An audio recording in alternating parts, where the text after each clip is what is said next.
Hello, you wonderful people, and welcome to another episode of Super Fantified. This being a show where I talk about TV shows of the supernatural, fantasy, and/or science fictional genre. For today's episode, I'm going to talk about Onmyo Kaiten Rebirth Verse Season 1, Episode 11.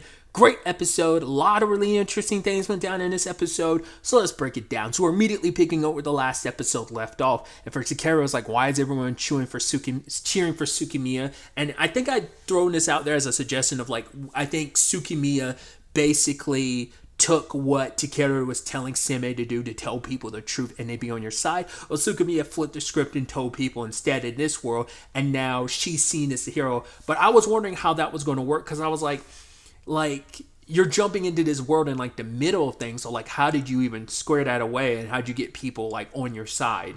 But I mean, all she really had to do was show them like the outside. All she had to do was get rid of the bellflower that kind of kept them from ever wanting to question anything outside it. So that's all it really took. You know, the proof is in the pudding type of situation, right? So got so many people on her side. But Takeru, it's like, yes, I know Seme's done wrong, but what you're doing is wrong too. It's like, why are you even doing this? And for her, it's like, oh, I'm playing the hero, but it's also because just for the love of the game of like the chaos she can do. Because her plan is to wipe out Seme, because now she ended up absorbing his powers in the, not last world, but the world before that. So that now she doesn't need him anymore. And now it's like also get to play him as the villain, take him out, and no, you know, especially considering this is like the last remaining world. And she still, I guess, needs Takeru for now, so she's not going to like completely just kill him. So she has some people show up and lock him up. But while he's being taken away, it turns out those people is Atsunaga and some of the other Onmyojis. Because it turns out that Seme, well, I was about to say, he didn't 100% tell them the truth. It's actually Yura had a dream from, not this recent Denji Hien, but the one from like episode 8, I believe. No, the one from episode 9 is what I'm trying to say. Maybe it was 8 and 9. But that world versus, I believe it was like 8 and 9 instead of, because the one 10 isn't the one, because they weren't around. But she had a dream from that world and saw it come to an end. And she ventured out and she found the exact spot. And it turns out that Yura had recorded everything, like what they had found out about like the convergence and all that. And she confronted Seme about it, and then he came clean. So he didn't, because he still went with what he was telling Takeru before, that there was no point of telling anyone. He didn't want to burden anyone with it, because also it was his burden to bear, considering he started all of this. But they decided to side with him.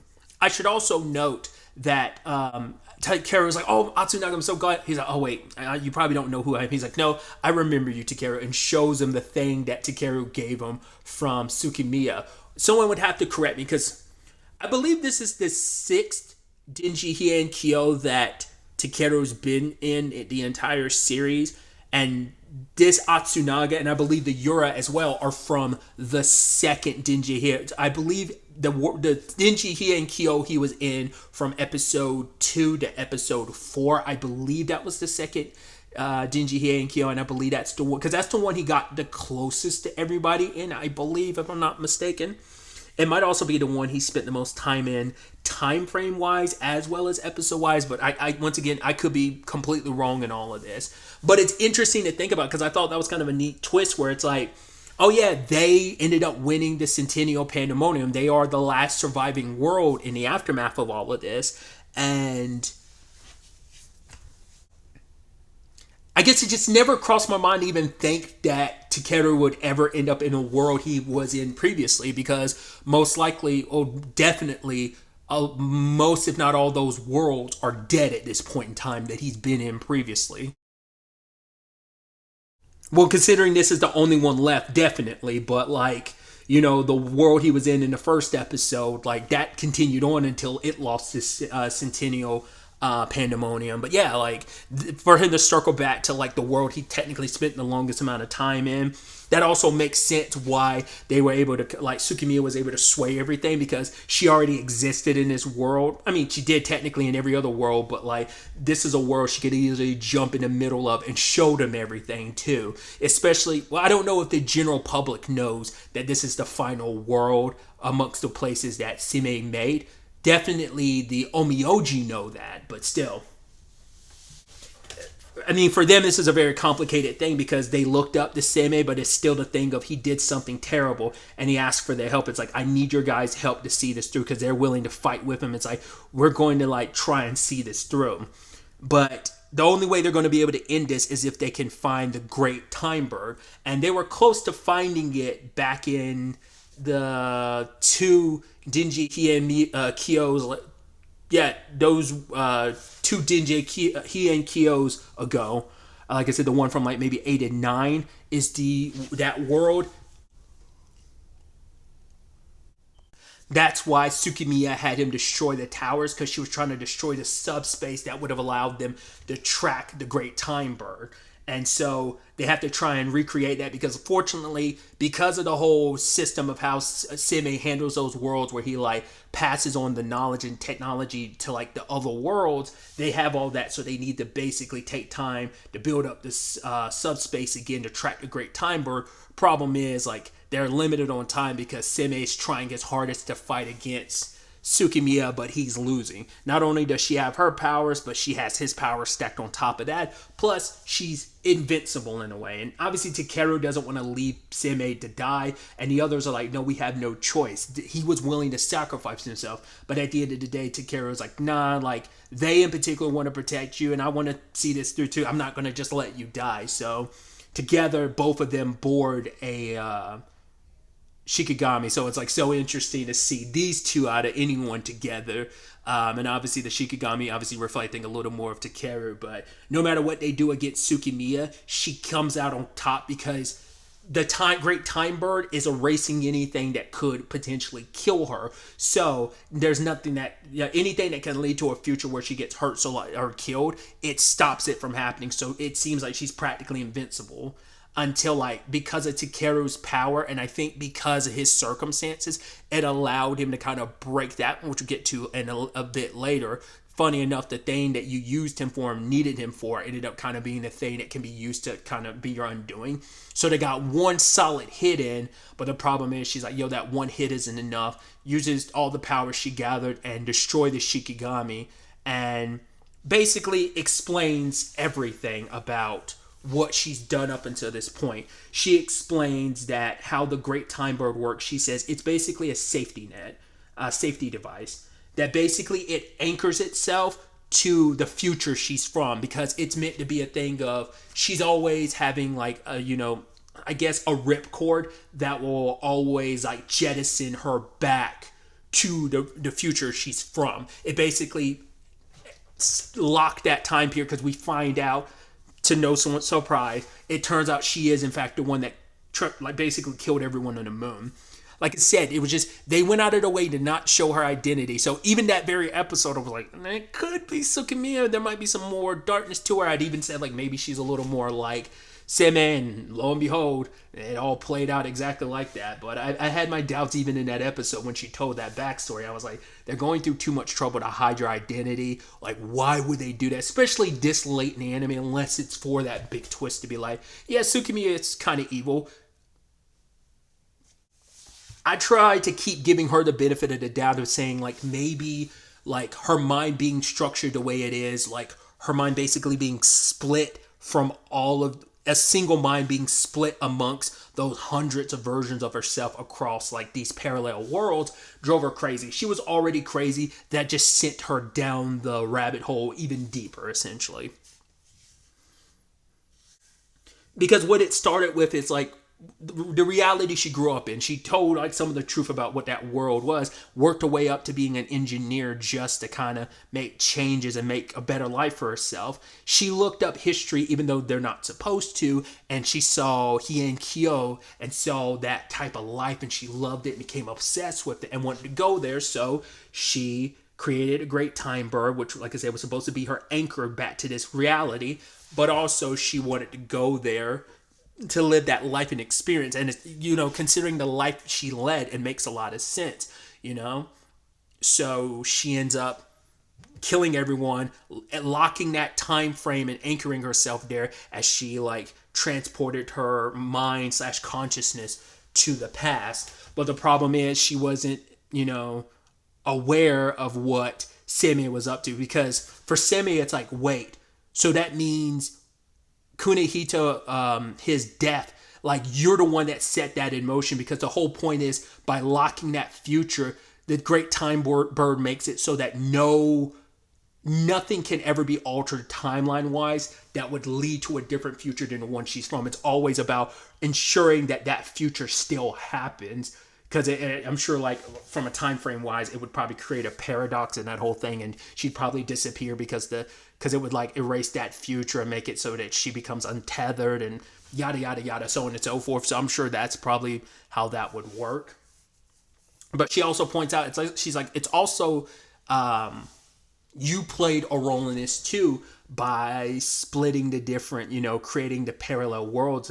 And it's like, yeah, that's why so many of them had to be destroyed, and why they were getting destroyed, why they were only lasting maybe like 5 years at one point in time before they started lasting 100 years. It's because it was the Great Time Bird's way to ensure everything still kind of, it was like that self-preservation thing of just trying to make sure that that future that it anchors Tsukimiya to was still there.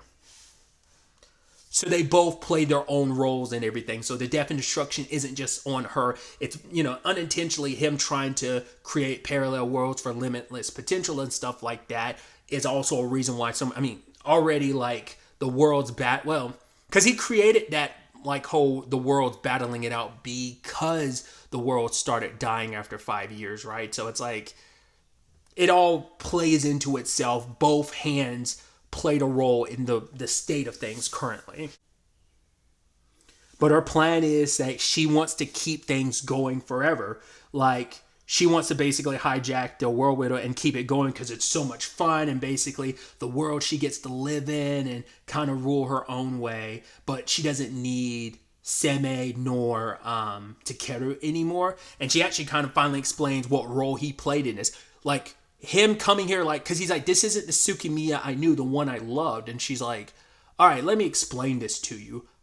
From the very beginning, even when I was to you in your dreams, this was all for the purposes of getting you here right now so that you would have the power to stop Seme and I could step in and absorb his powers. That's always been the plan. Because she's like, the reason why you're able to do what you do, the reason why you have your power is that the Great Time Bird was able to share some of its protection with you like it is with me, because you are a blood relative to one of the people I jumped into, like one of the bodies I possessed. You're a distant you're a blood relative of it, and because of that, it afforded you that protection. And so the Time Bird's power manifested itself differently, because I thought it was a completely different entity that was looking out for him, because once again, her feathers are white. When he's traveling to another world, his are black, but maybe that's because his circumstances are a little different from hers because of how it manifests itself. Because like, despite that same thing, like, she doesn't have the same powers that Takeru does. It's just it's how the Great Time Bird's power, like, I think, like, how it interacts with him, like, is how it manifests itself. We even find out the world that Takeru is from, there's a Tsukimiya there, and she wanted to get him inside and bring him to a Denji Heian-kyo. And so she would visit him in the dreams. Those were all kind of a trial basis to see, like, what he's capable of. And I guess that final time is what was like, okay, you've proven yourself. Now I can bring you to this world. Now I just need to put you through your paces until you grow strong enough to accomplish this. And that's what this has all been about. Obviously, for Takeru, it's like, the girl that you used to be, like, all I ever did was like, you're a pretty girl and I just wanted to kind of be with you just simply for that. But I got to know you better and realize, like, the caring person you were. Like, you said you wanted your dances to cheer people up and inspire them. She's like, was that all a lie? And she's like, no, it is true. But it becomes this situation of the conversation about being a byproduct of your environment. And the way she was raised was about kind of, you do whatever it takes essentially for survival, no matter what you got to do. It's all for the sake of survival. And basically she calls out Takeru for just being some runt kid who wants to like make out with her, and then it's like, Seme, like, you're some guy about limitless potential, but you killed a whole bunch of people and did terrible things. Like, don't sit here and pretend like either one of you's like, you guys aren't some great heroes. In fact, that made her snap in a way she's always been kind of like evilly like ha ha ha ha and so in control. But this moment, like, I think it's like bringing into question, try to paint her as a villain, where I'm like any other human willing to do what, like, if any other human was in my situation, they do the same thing because people are selfish and they do what they believe is best for them and what they want. Because she was saying, like, like I said, Takeru's case, like, all you want to do is like make out with me and be with me. Whereas like Seme, it's like you know, want to try and pretend like it's for the greater future, but it's like, no, you're out of your selfish need and your selfish desire of what you want the world to be is why you did it. So don't act like you guys are better than me. You're exactly the same as me. And so she ends up finding out what they're up to. She sees the Gimbu Tower, which is where they've got the subspace device. She lights it up and says, like, cool, that's nipped in the bud. And now all she has to do is kill the both of them. And by the end, Seme's like, we're out of moves. We've lost. And it's like, is this really the end? Or did the other Onmyoji, like, finish everything in time and now they have... Well, because... we know that I was about to say, we don't know where the time bird is. We know it's anchored to the future. I wonder, it must be in like some subspace, in time. Or maybe it like exists outside of time or something. Like little pocket dimension it's in. But I was almost wondering, like, are we going to find out it's there in the future, locked in place? Like, is that how it's able to lock Sime into the time frame in the future that she needs to snap back to? Like I said, the pocket dimension, and just from what we've seen, it seems like it might be like a pocket dimension or something that's in, but it's going to be interesting to see where the next episode takes us. The season's only supposed to be 12 episodes, and this is an original animation, so like whatever this story is a story that's nothing that it's based on, other than just the people who wrote it. So I don't know if this is a one-off or not, because everything could still get concluded in next episode, but it feels like there's still a lot that could play out. But I also feel like if they wanted to, it feels like this could get wrapped up in the season finale. So it could be like a finale, or it could be set up for future stories. It just depends on how this all plays out, like what the end result is going to be. Like, I mean, this feels like it could wrap up in the next episode, but it feels like there could also be like a cliffhanger to set up for more. Because I'm like, does Takeru ever go back to his own world? Like, does Tsukimiya die and just is kind of sad that the end result is that? Does Takeru get stuck here? Because once again, we don't know what he's leaving behind in his world. Like, his parents are gone. We don't know if he really has any family or friends. Once again, we know there's some version of Tsukimiya that was in his world too. So it's like, I don't know, man. There's a lot that it feels like there should be more. But like I said, next episode might wrap it up. Either way, I'm excited to see how this all concludes, whichever way they fan out. I'm interested to see what happens. But really, that's all I wanted to talk about. Till the next time we meet, be happy, be safe, live life to the fullest, and enjoy it. Good day, and goodbye.